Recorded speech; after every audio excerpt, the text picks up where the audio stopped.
바울은 로마 교회에 방문하길 원했습니다.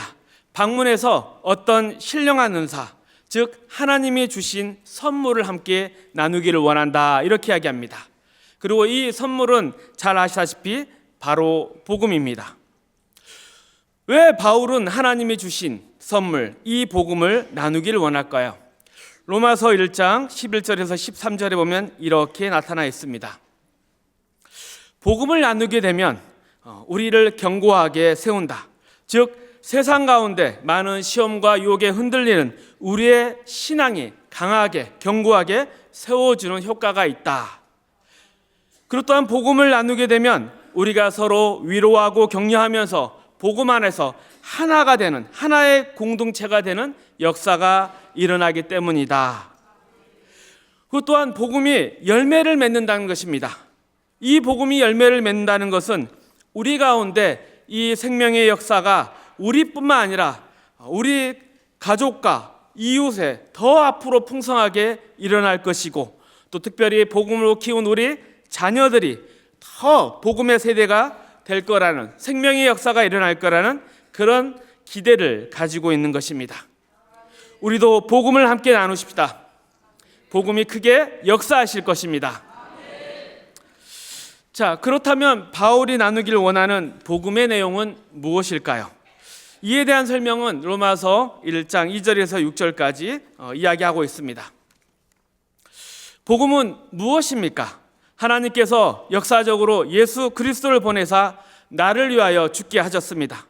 내 죄를 씻고 나를 자녀 삼으시기 위해서 예수 그리스도를 대속제물로 보내신 것입니다. 그리고 나를 완성하기 위해서 예수 그리스도께서 부활하사 하늘 보좌 우편에서 오늘 또 나를 위해서 대제사장 예수로서 나를 위해 기도하고 계십니다. 그리고 이 모든 것이 나의 것이 되도록 성령 하나님께서 하나님을 알게 하시고 예수 그리스도를 알게 하시며 또 신령한 것을 소유할 수 있는 자로 나를 중생시키고 또 앞으로의 거듭난 자녀로서 거룩한 일에 약속을 허락하시고 감당할 수 있도록 나와 함께 역사하시는 것입니다. 이처럼 우리가 혼자가 아닙니다. 하나님이 나를 위하여 일하셨으며 떠나지 않으시고 그 뜻을 이루시기 위해서 지금도 주님께서, 하나님께서 내 편을 들고 계시고 성령 하나님이 내 안에서 역사하고 계십니다. 이것이 바로 복음입니다. 자, 이러한 복음을 제대로 누리기 위해서는 복음의 특징을 잘 알아야 합니다. 우리가 오늘 함께 읽은 로마서 1장 16절에서 17절까지의 말씀은 복음의 특징이 잘 설명되어 있습니다. 우리 다시 한번 읽어보겠습니다. 내가 복음을 부끄러워하지 아니하노니 이 복음은 모든 믿는 자에게 구원을 주시는 하나님의 능력이 됨이라. 먼저는 유대인에게요 그리고 헬라인에게로다. 복음에는 하나님의 의가 나타나서 오직 의인은 믿음으로 말미암아 살리라 함과 같으니라. 아멘. 먼저 복음은 하나님의 능력이다, 이렇게 이야기하고 있습니다. 누구의 능력이라고요? 자, 그러면 이렇게 질문해 보겠습니다. 복음의 주체는 누구입니까? 하나님이시죠. 복음의 역사는 누가 시작하고 누가 만들어 가시는 것일까요? 맞습니다. 바로 하나님이 하십니다. 그래서 바울은 복음을 부끄러워하지 않는다라고 이야기합니다. 복음은 실패하지 않습니다. 복음은 반드시 성공합니다. 왜 그렇습니까? 바로 하나님이 하시기 때문입니다. 복음이 하나님의 능력이다. 이를 좀 더 깊이 이해하기 위해서 15절의 뒷부분, 이 부분을 유심하게 살펴볼 필요가 있습니다. 먼저는 유대인에게요 그리고 헬라인에게로다. 유대인은 어떤 사람들입니까? 율법을 지킴으로 스스로 하나님 앞에 나아갈 수 있는 자로 생각하는 종교인들이었습니다. 그런데 이게 가능한 일이었습니까? 불가능하죠. 불가능하다는 것은 우리도 알고 그들 스스로도 잘 알았습니다. 니고데모처럼 스스로 할 수 없다는 것을 알았기에 그들의 신앙은 변질되어 갔습니다. 차라리 하나님 앞에 절실하게 회개하는 것이 아니라 그들은 행함으로 다른 사람을 정죄하며 나는 안 그렇다, 나는 다르다, 그래서 나는 구별되고 나는 잘났다 하며 만족을 느끼는 자들이었습니다. 누가복음 18장 10절에서 13절을 보면 바리새인과 세리의 기도의 장면이 나오고 있습니다. 여기서 바리새인이 뭐라고 합니까? 나는 그들과 같지 않다. 이 세리와 같지 아니한 것을 감사한다. 율법의 행함으로 구원을 받을 자는 없습니다. 회개하며 하나님의 용서를, 구원을 구해야 됩니다. 그런데 바리새인은 저들과 같지 않음을 만족하며 다른 사람을 정죄하며 그런 만족감에 빠져 있는 종교인들이었습니다. 그렇다면 헬라인들은 어떤 자들이었습니까? 인간이 좀 더 배우고 지혜로워지면 스스로 구원할 수 있다고 믿는 자들이었습니다. 하지만 성경은 이들을 어떻게 고발하고 있습니까? 로마서 1장 22절 23절에 잘 나와 있습니다. 스스로 지혜 있다 하나 어리석게 되어 썩어지지 아니하는 하나님의 영광을 썩어질 사람과 새와 짐승과 기어다니는 동물 모양의 우상으로 바꾸었느니라. 그러니까 유대인이나 헬라인이냐 겉모양은 틀리지만 모두 하나님에 대해서 죽은 자들이고 하나님을 믿는 것이 아니라 둘 다 자기 자신 스스로를 믿고 사는 자들이었습니다. 인간의 행위가 어떤 조건을 만족시켜서 또 그 행위가 나아짐으로써 구원을 받는 것이 절대 아닙니다. 구원은 인간이 아닌 하나님이 시작하셨고 하나님이 역사해 가시며 하나님이 완성해 가시는 것입니다. 그러게 복음은 전적인 하나님의 능력인 것입니다. 그런데 우리는 여기서 의문을 가질 수 있습니다. 아니, 전적으로 하나님이 하신다면, 하나님의 능력이라면 그러면 우리는 무엇입니까? 그리고 우리의 믿음이라는 것은 도대체 무슨 의미를 가지고 있습니까? 맞습니다. 이 믿음에 대해서 이야기하기 위해서는 복음의 두 번째 특징인 하나님의 의에 대해서 먼저 이야기할 필요가 있습니다. 복음은 하나님의 의이다. 여기서 하나님의 의라는 것은 뭔가 문제에 대해서 옳고 그른 것을 판단하는 그런 의미가 아니라 그것보다 더 바탕이 되고 더 기초가 되고 더 선제되어 있는 앞선 그 관계 가운데 합당한 모습이라 행동, 이것을 말하는 것입니다. 영어로 이것을 말하면 justice가 아니라 righteousness입니다. 네, 점점 더 어려워지죠. 이것을 근데 쉽게 설명하는 성경의 비유가 있습니다. 여러분도 잘 아시는 탕자의 비유입니다. 탕자의 비유. 집 나가서 모든 것을 탕진하고 돼지를 치며 취업 열매도 잘 먹지 못하는 탕자가 집으로 돌아갈 것을 생각하면서 어떤 생각을 합니까? 아, 그래. 아버지의 집에서는 품꾼조차도 풍족했다.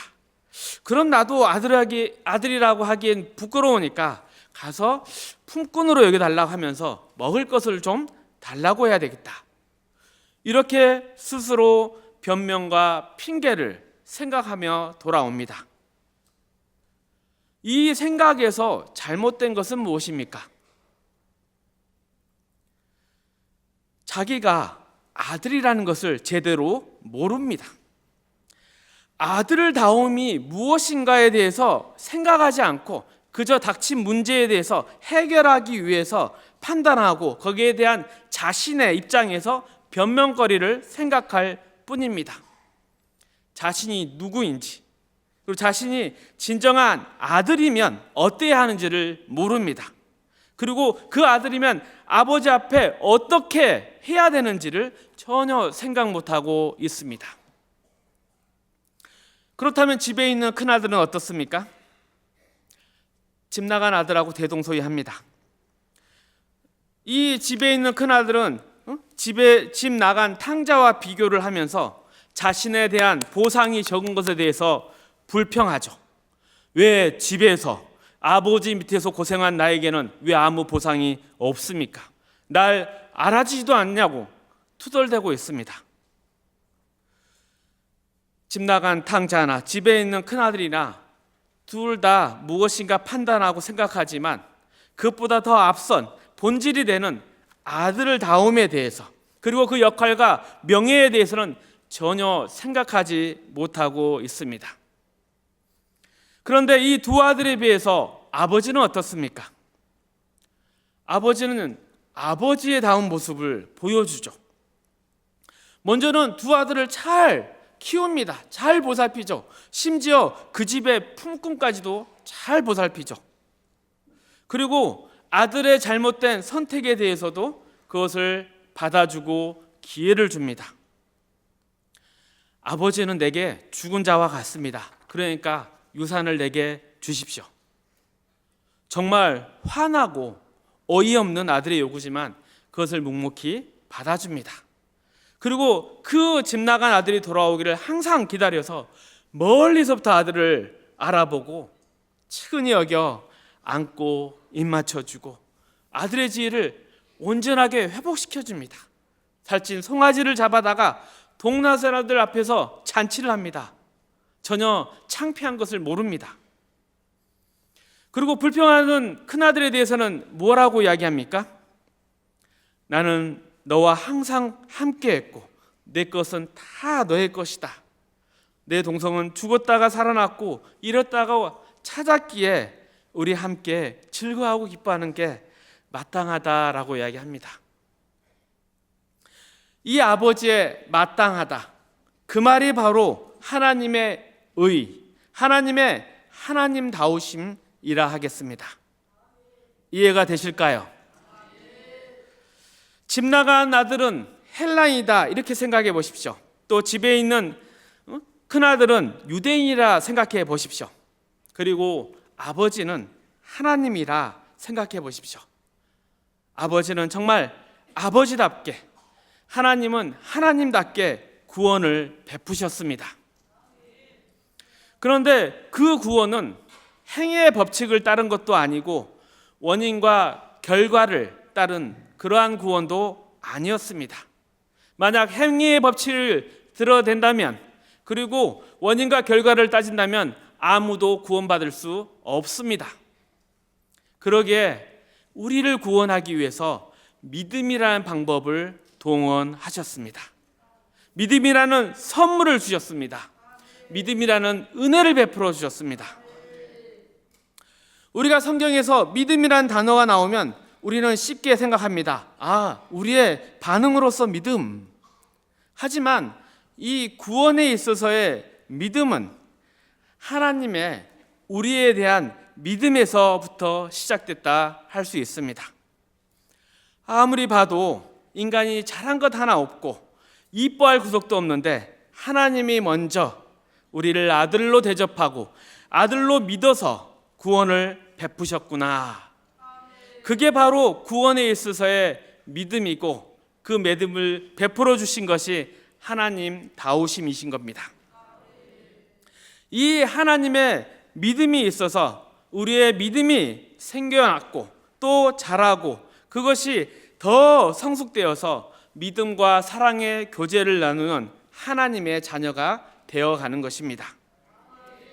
이처럼 복음에는 하나님의 의의가, 하나님의 하나님다우심이 믿음이라는 이 방법을 통해서, 이 선물을 통해서 나타나는 것입니다. 그리고 하나님이 이 믿음을 우리 가운데 키워가십니다. 믿음에서 믿음으로 자라게 하셔서 의로운 자 하나님의 자녀로 키워가십니다. 믿음에서 믿음으로, 이 자라남에 대해서 잘 설명하는 사례가 바로 믿음의 조상 아브라함입니다. 히브리서 11장을 보면 믿음이란 단어로 시작합니다. 믿음으로 아브라함은 부르심을 받았을 때 순종하여 장래 유업을 받을 땅에 나아갈새 갈 바를 알지 못하고 나아갔으며. 자, 이 구절을 보면 아브라함이 처음부터 믿음이 있었나? 이렇게 생각할 수 있습니다.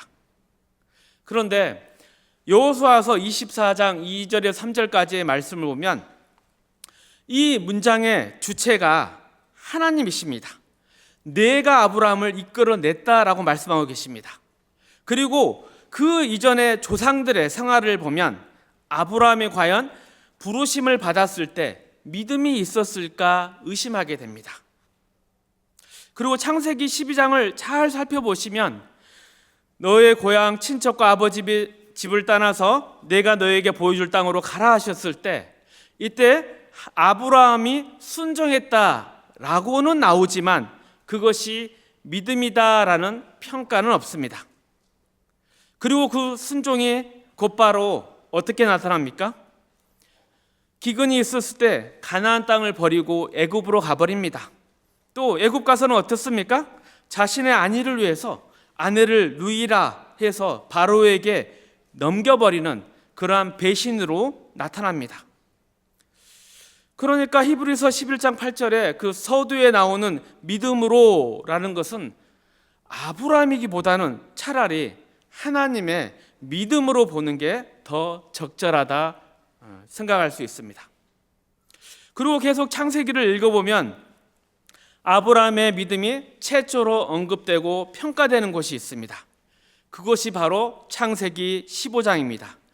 창세기 15장 6절을 보면 아브라함이 여호와를 믿으니 여호와께서 이를 그의 의로 여기시고, 드디어 여기에서 처음으로 아브라함이 여호와를 믿었고 그것을 하나님께서 믿음으로 인정하시고 그것을 의로 여겼다 이야기합니다. 그런데 15장에 이 믿음은 어떻게 생겨났습니까? 그것은 창세기 12장에서부터 14장까지의 사건이 있었기 때문입니다. 아브라함이 하나님의 부르심을 받고 비로소 하란에서 가나안에 들어오고 그때 기근이 있을 때 애굽으로 피난을 가죠. 거기서 부인을 뺏길까 봐 누이라 속였지만 바로에게 넘겼지만 하나님이 직접 바로에게 개입하셔서 다시 찾아오십니다. 또한 애굽에서 돌아온 후에 조카 롯과 헤어지는 사건이 있고 그 땅에 큰 전쟁이 일어납니다. 그때 그 속에 휘말린 롯이 포로로 잡혀갔을 때 아브라함이 가서 꺼내옵니다. 이 과정에서 하나님이 함께 하셔서 아브라함을 보호하시고 승리하게 하십니다. 이러한 일련의 사건들을 경험하면서 비로소 아브라함은 하나님을 믿게 된 것입니다. 그러니까 아브라함이 믿게 된 것은, 그리고 또 그것을 의로 여겨준 것은 바로 하나님의 간섭하심과 역사하심이 있기 때문입니다. 그리고 그것을 하나님은 아이고 이것이 바로 믿음이지, 그래 너 이제 믿음을 가진 의인이다 하셔가지고 언약을 맺어주십니다. 그리고 확실한 보상을 약속하십니다. 하지만 17장에 보면 어떻습니까? 하나님이 나타나셔서 바로 아브라함을 책망하는 일이 나타납니다. 나는 전능한 하나님이라 너는 내 앞에서 행하여 완전하라. 왜 책망을 받습니까? 이제 믿음을 가진 사람으로서 하나님 앞에 의인으로서의 삶을 살아야 하는데 그렇지 못했기 때문에 책망을 받습니다. 하나님을 믿지 못하고 인간적인 방법으로 16장에서 여종 하갈을 통해 이스마엘을 얻는 일이 있었기 때문입니다. 이처럼 하나님은 우리에게 믿음을 주시고 그 믿음으로 잘 성장할 수 있도록 내버려 두지 않으시고 항상 간섭하십니다. 그러기에 17장에서 아브라함을 책망하시고 교훈하신 것입니다. 그러는 한편으로 내년 이맘쯤에 이삭을 얻을 거라는 또 약속을 주십니다. 그리고 이것을 확실히 믿고 기억할 수 있도록 몸에 할례를 하라 명령하십니다. 그리고 이런 책망을 받았던 아브라함의 믿음이 18장 19절에 소돔과 고모라의 심판을 목격하면서, 그리고 20장에서 애굽에서처럼 아내를 빼앗길 뻔한 아비멜렉 사건을 다시 겪으면서, 그리고 마침내 21장에 100세 이삭을 얻으면서 이 믿음이 쑥쑥 자라나고 연결어 간 것입니다. 아, 전능하신 하나님이 살아 계시는구나. 하나님을 믿고 따르면 이렇게 약속을 이루어 주시고 복을 주시는구나. 이런 믿음이 자라나게 되는 것입니다. 그리고 그 믿음이 드디어 시험받을 때가 오게 되는 게 바로 창세기 22장에 이삭을 바치는 사건입니다. 아브라함이 하나님을 믿음으로 또 하나님을 명령을 경외함으로 이삭을 번제로 드리게 됩니다. 하지만 이때 하나님의 사자가 나타나서 이렇게 이야기합니다. 사자가 이르시되 그 아이에게 내 손을 대지 말라. 그에게 아무 일도 하지 말라. 내가 내 아들 내 독자까지도 내게 아끼지 아니하였으니 내가 이제야 내가 하나님을 경외한 줄을 아노라. 내가 나를 믿고 나를 경외할 줄 아는구나. 그래, 너는 이제 의인이다. 그만하면 오케이다. 이렇게 하나님이 말씀하시는 것입니다. 그러니까 창세기 22장에 와서야 우리가 알고 있는 믿음의 조상 아브라함 같은 모습이 갖춰지게 되는 것입니다. 누가 아브라함에게 믿음을 주고 그 믿음을 키워가셨습니까? 누가 이 믿음의 열매를 맺게 하셨습니까? 바로 하나님이십니다. 그 하나님이 우리 가운데 믿음을 심으시고 그 믿음을 키워가십니다. 우리의 구원도 그렇습니다. 그러하기에 바울은 하나님의 의가 복음 안에 들어있다고 이야기합니다. 우리를 내버려 두지 않으시고 찾아오시고 부르시고 거듭나게 하셔서 믿음을 주시고 그 믿음을 키워가시는 하나님의 하나님다우심. 복음은 하나님의 의입니다. 그렇다면 이 하나님의 능력, 하나님의 의에 대해서, 이 복음에 대해서 우리는 어떻게 살아야 될까요? 어떠한 삶이 하나님의 자녀다운 삶이고 의로운 삶, 합당한 믿음의 삶일까요? 우리 함께 읽습니다. 로마서 1장 17절 말씀. 복음에는 하나님의 의가 나타나서 오직 의인은 믿음으로 말미암아 살리라 함과 같으니라. 의인은 믿음으로 말미암아 삽니다. 의인은 하나님을 믿음으로 말미암아 삽니다. 하박국서 1장에서 하박국 선지자가 이렇게 질문합니다. 아니 하나님, 하나님을 의지하고 선하게 살고자 하는 의인들은 얼마나 고통당하고 계신 줄 아십니까? 왜 세상을 의지하며 자기 마음대로 사는 저자들은 저렇게 잘 사는데 그 자들에 의해서 의인은 핍박받고 살아가고 있는데 왜 하나님 가만히 계십니까? 이런 하박국의 질문에 하나님이 이렇게 대답하십니다. 하박국아, 그 정도 가지고 놀라면 너무 이른 것이다. 앞으로 더 힘들어지고 어려울 것이다. 더 흉악한 일들이 일어나고 더 악인들의 강포가 심해질 것이다. 대답이 무척이나 당황스럽습니다. 그리고 하박국 2장 3절 4절에서 이렇게 이야기하십니다. 현대인의 성경으로 읽어드립니다. 이것이 지금 당장 이루어질 것은 아니지만 이루어질 때가 정해져 있으니 그때가 분명히 올 것이며 반드시 이루어질 것이다. 비록 더딜지라도 기다려라. 지체되지 않고 그때가 올 것이다.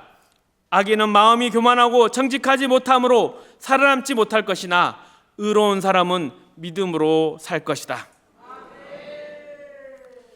하박국과 우리가 생각하는 믿음은 무엇입니까? 하나님을 믿는 보답이 이 세상에 있어야 한다고 주장하는 것입니다. 하지만 하나님의 답은 나를 믿고 사는 보답이 이 세상에 있는 것이 아니라고 이야기하십니다. 답답할 수 있습니다. 하지만 이 세상에 믿음에 대한 보상이 없는 것이 우리를 방치한 것이 아닙니다. 그리고 하나님의 대답이 너의 의지로 알아서 견디어라 이런 것도 아닙니다.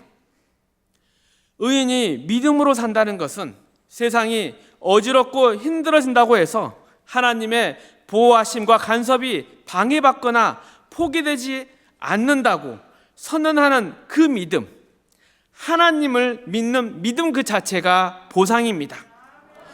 믿음이 보상입니다. 하나님을 믿음이 바로 보상입니다. 이 말씀의 깊은 의미를 깨달은 하박국이 찬양을 합니다. 무화과 나무에 과일이 없고 포도나무에 열매가 없을지라도, 올리브 나무에서 딸 것이 없고 밭에서 거두어들 것이 없지라도, 우리의 양이 없고 외양간에 소가 없을지라도 나는 주님 안에서 즐거워하련다. 나를 구원하신 하나님 안에서 기뻐하련다. 의인은 믿음으로 산다는 말에서 이 믿음은 내가 꺼내놓아야 될 그러한 조건으로서의 믿음이 아닙니다. 또한 하나님에 대한 나의 신뢰도가 믿음이 아닙니다. 믿음은 우리의 손과 우리의 힘에만 맡겨두지 않는 그 하나님을 믿는 것입니다. 이 믿음이 내 안에 있는 것이 바로 믿음의 보상입니다. 이 믿음이 내 안에 있는 것이 하나님의 자녀됨이고 하나님에 대한 의인의 모습인 것입니다. 그리고 내 안에 있는 이 믿음은 나로부터 출발한 것이 아니라 내가 예수 그리스도를 믿도록 하나님께서 신비한 능력으로 하나님 다우신 역사적인 구원으로 말미암아 생긴 바로 복음의 결과입니다. 말씀을 맺겠습니다. 복음은 하나님의 능력이고 복음에는 하나님의 의가 나타납니다. 하나님의 능력이기에 실패가 없습니다. 우리를 사랑하시는 하나님이시기에 우리를 포기하지 않습니다. 그리고 우리 안에 심겨진 이 믿음은 자라날 것입니다. 하나님이 키워 가실 것입니다. 하나님의 자녀답게 하나님을 믿으며 살고 또 우리를 의롭고 거룩하게 만들어 갈 것입니다. 로마서 8장 30절 함께 읽습니다.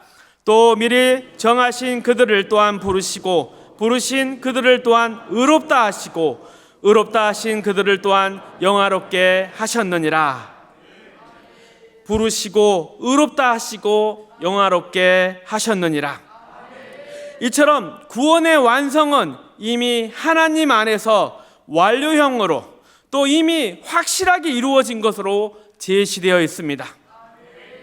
복음의 역사, 믿음의 역사는 이미 시작되었고 끝내 기필코 하나님에 의해서 완전히 이루어질 것입니다. 의롭게 하시는, 영화롭게 하실 그 하나님을 믿음으로 사는 하나님의 자녀, 의인이 되시기를 축복합니다. 행복한 사람들의 봄 축제가 진행되고 있습니다. 복음은 하나님의 능력입니다. 우리의 손으로 만들어낸 무언가가 아닙니다. 그래서 전도가 필요합니다. 그래서 이 기쁜 소식을 전하는 명예로운 사명을 우리에게 주셨습니다. 복음을 나눕시다. 복음을 전합시다. 이 복음이 영혼을 살리고 복되게 만들 것입니다. 복음을 주신 하나님이 이 열매를 맺어 가실 것입니다. 또한 우리 가운데는 이 복음이, 이 믿음이 역사하고 있습니다. 우리는 이 믿음을 가진 하나님의 자녀입니다. 그래서 육체를 따라 살 것이 아니라 성령을 따라, 의를 따라 거룩하게 살아가야 합니다. 하나님의 기쁘신 뜻을 따라 일상의 삶에서 하나님의 자녀답게 삽시다. 하나님이 함께 하실 것이고 승리하게 하실 것입니다.